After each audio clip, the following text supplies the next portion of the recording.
No one could handle the billionaire's daughter. Until a single dad janitor did the impossible.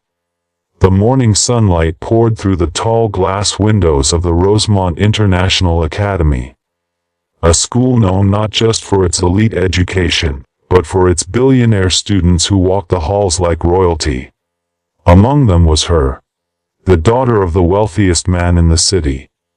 Everyone knew her name, but no one dared say it too loud. Teachers feared her temper, students avoided her glare, and even the principal pretended to smile when she was near. Rumor had it that 10 teachers had already quit because of her attitude. The staff whispered about how cold she was, how she never smiled, and how every attempt to reach her ended in failure. Until one Monday morning when a new janitor walked through those same glass doors. He was a quiet man, probably in his late 30s. His hands looked rough, his uniform faded, and his eyes, though tired, had a strange gentleness in them. People didn't pay much attention to him. He was just there to clean floors. But what no one knew was that he wasn't just a janitor. He was a single dad. He had a little girl, about 8 years old, who waited for him every evening at a small apartment downtown. Her drawings covered the fridge, and every night before bed, she'd ask, "Did you smile today, Dad?" And every night, he'd reply, "I tried my best." The first time the janitor crossed paths with the billionaire's daughter was in the hallway outside the art studio. She was yelling at a staff member. Something about a painting not being good enough.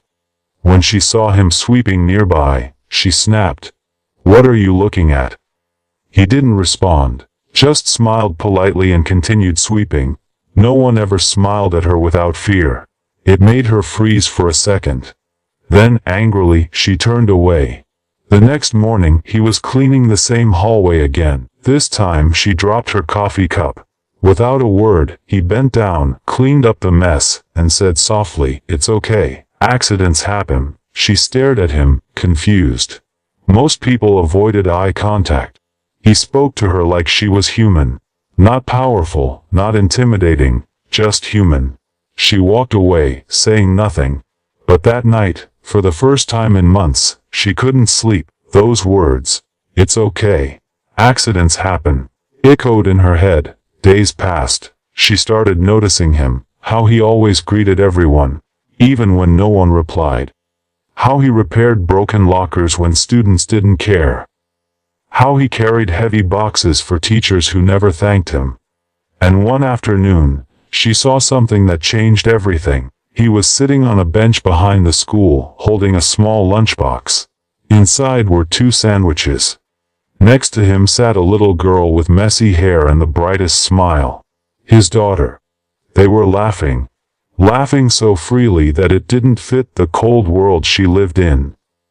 From a distance, the billionaire's daughter watched them. That laughter, that warmth. It felt like something she'd lost a long time ago.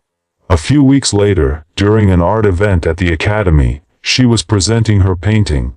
A dark, abstract piece filled with chaos and loneliness. The audience clapped politely, but she looked restless. Then, out of nowhere, the janitor's daughter ran up to her.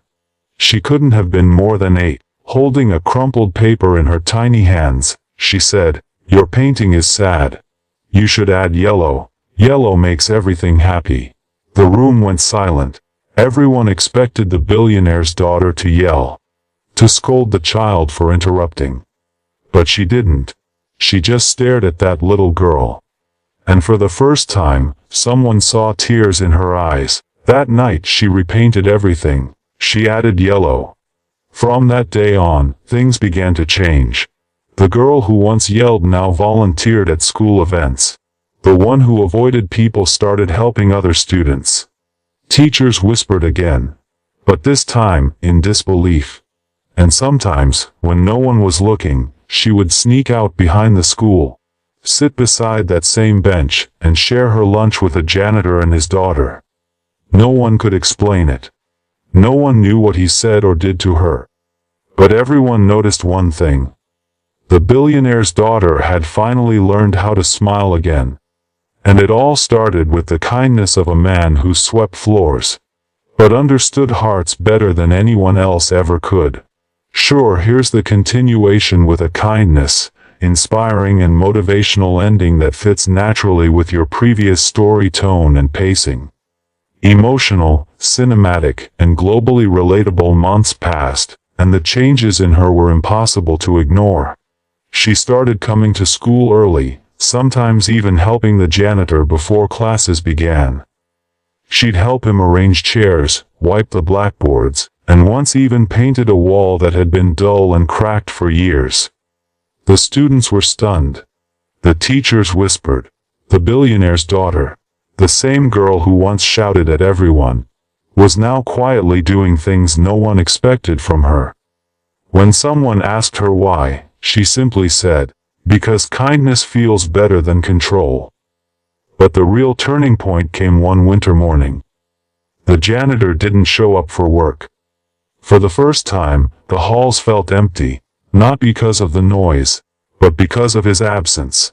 His laughter, his gentle greetings, his calm presence, it was all missing.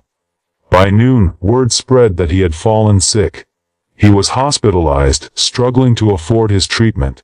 The billionaire's daughter didn't hesitate.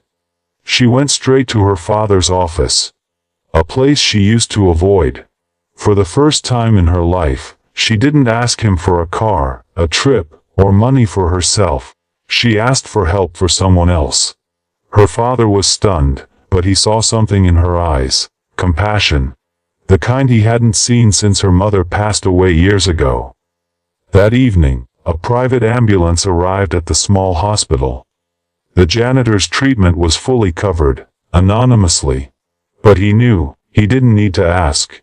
Weeks later, he returned to work, weaker but smiling, and when he did, he found a surprise waiting for him. The hallway he always cleaned had been freshly painted, bright yellow, with a sign on the wall that read, "Sometimes, the smallest hearts hold the greatest strength."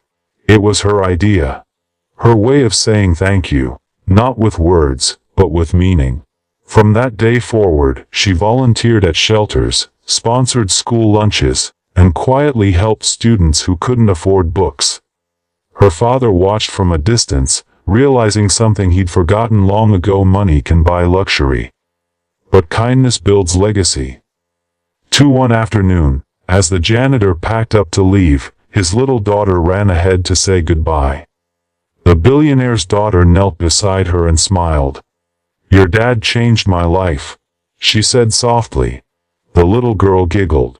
"He says kindness is like sunlight. You can't see it, but you can feel it." The billionaire's daughter smiled through her tears and whispered, "Then I hope I can be someone's sunlight too." That day, as the sun dipped behind the academy's glass walls, two worlds, one rich, one humble, stood side by side. And in that golden light, it was clear it wasn't wealth, power, or status that changed hearts. It was simple, human kindness, the kind that costs nothing, but means everything.